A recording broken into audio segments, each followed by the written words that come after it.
Alright, now let's take a look at what the hell this thing is, huh? Oh, see you later. Holy butt. It's Ayatan sculptures. Giant Ayatans. Okay. Well, that's fascinating. So, you see these in the War Within quest, and you actually animate them with your void powers as the operator. And I'm now seeing that whatever mechanism this is, this thing, an engine perhaps, this could be something like a hourglass even, or this could be like a navigation system for void space. Who knows? The interesting thing though is that the Ayatan is functioning here not just as an aesthetic piece, not just as an art piece or a storage of memory, like we know that the Orokin can use Ayatans for, because Ballas goes out and he tries to regather all of the Ayatans that have memories of Margulis in them so that he can try to recraft his memories of Margulis. It's tragic and stupid. But we know that the Ayatans have that capability.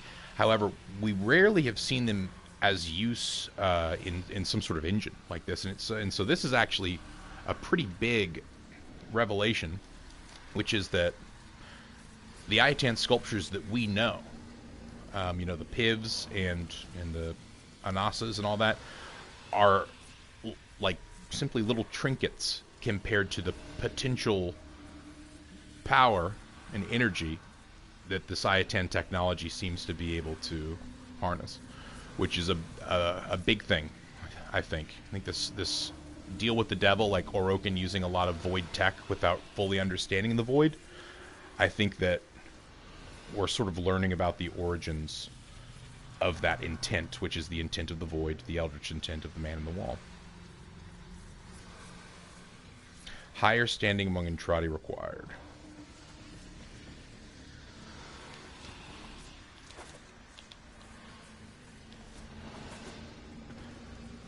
Does it start here? Okay, so I don't know where it starts yet. I should probably just complete the quests, but, you know, this world is actually just really well designed and so full of mysteries to explore.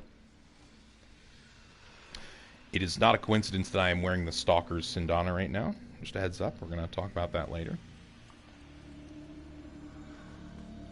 Okay, let's take a good look. Oh, can I not? Come on. You gotta let me. Let's walk the plank, eh? Come on. Oh, baby. That. Okay, that's not a coincidence. No, that is not a coincidence. Okay, so if you remember the void mirror we saw in the heart of Deimos, underneath in the crypts, it was this weird rotating mirror that looked like one big fan blade, basically. It was on its side, just rotating around the room, and it seemed to be sort of a reflection into void space, where we saw that metallic worm creature flying around that we saw in the trailer for the Debris Paradox. Which is exactly the same sort of texture we see right before we die when we fall in there. And guarantee you some cheeky designer at DE designed this thing here as a plank to walk. Maybe for specific lore purposes later on. Maybe just as a little I dare you to players. Man. Let's see if we can land. No, we can't. Can we land close to it, though? We can. Okay, another thing I want to go over. Now, this could be me looking too far into textures, but I'm also interested in what exactly the Jade Light is and what the Orokin used the Jade Light for. The Jade Light, from what I can tell, is a punishment, a sort of, like, corporate punishment, used by the Orokin as sort of reserved for, like, the worst crimes. So it's like their death penalty, right? It's really, really terrible. But we have very little understanding of what the Jade Light is. We know that it consumes you. We know that you walk into the Jade Light. The Jade Light could be any number of things. We don't see a lot of jade-colored lights either, but in the right light, surrounded by gold and other textures, and this seems to be an intentionally green texture, the texture of these walls here. This could just be black. It's reflected blue on it to sort of mesh and make a jade, along with the reflections from the gold. Or it could be that these are actually jade. You know, these are actually truly green. Hard to tell with the lighting effects. But this is the first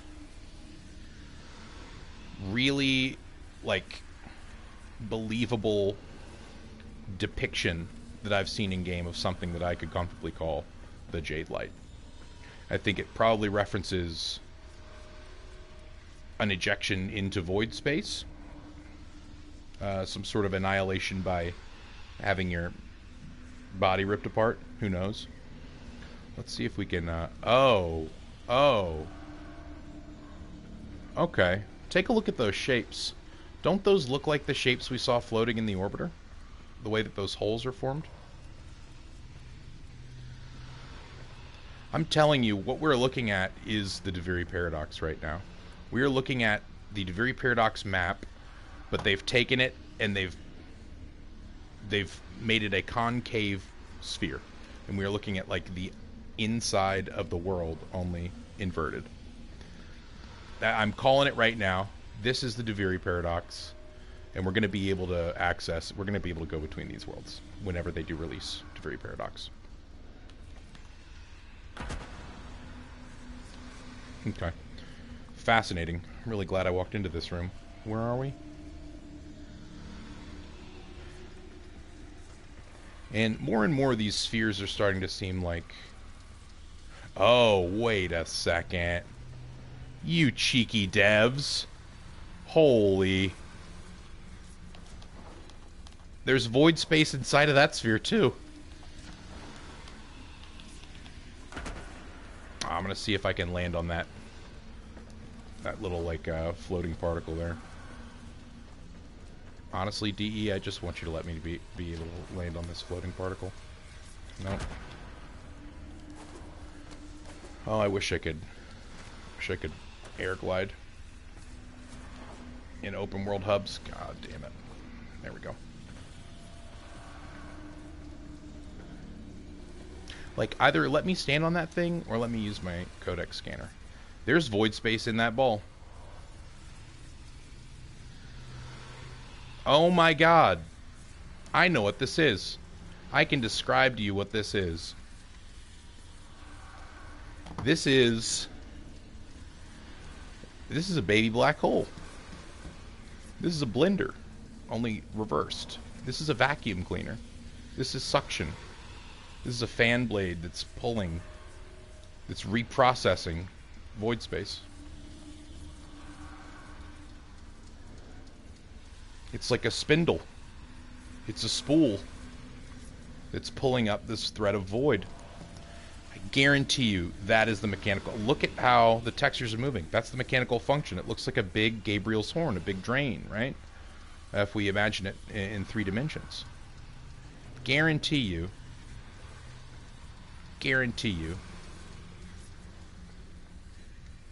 this is a big old... This is a big suck. This is a void suck. This is some sort of reprocessing or perhaps like energy transfer, some engine process for void space. Oh man, I am excited to explore this stuff.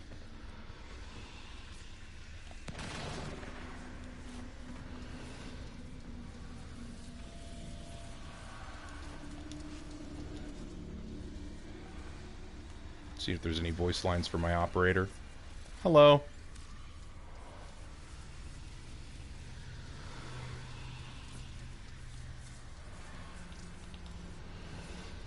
Doesn't look like it.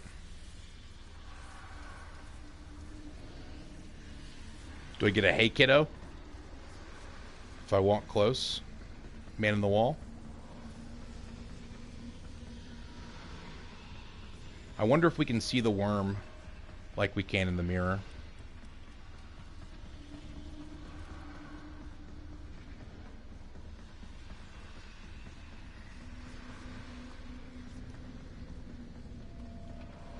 It's going to be one of those things where, like, I have to wait for altogether too long.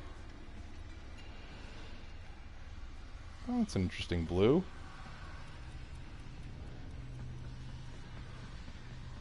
Let's see if we can get a closer look at that.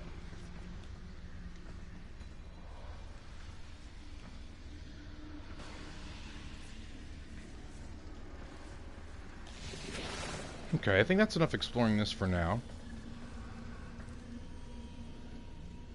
I'm telling you, this is a sewing machine. This is a spindle. There's a Buddhist folk tale. I think it's called The Shining Thread, or something like that. And it's about... It's like kind of a similar thing to Dante's Inferno, but like older in Eastern, where like Dante's Inferno is the story of a guy who gets led by Vigil through like all the 9 circles of hell, and learns about purgatory and paradise as well. But the story that I'm thinking of in Buddhism has to do with a similar sort of concept, only instead of like moving down through the circles of hell and Inferno, it's like following a single thread of light upwards through the dimensions, so that thread of light like brings you through the different like reincarnative planes that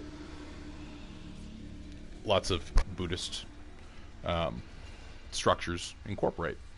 And so this like silk thread, this spooling, this fabric, like a motif very present in Eastern religions because of the presence of things to make silk out of, I'm sure.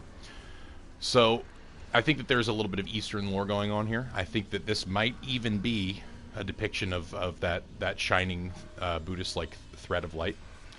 You also see like motifs and like fables that Greek culture borrows, like the fates, like in Hercules, the 3 women who spin fates. They're said to cut threads of fate. They weave fate.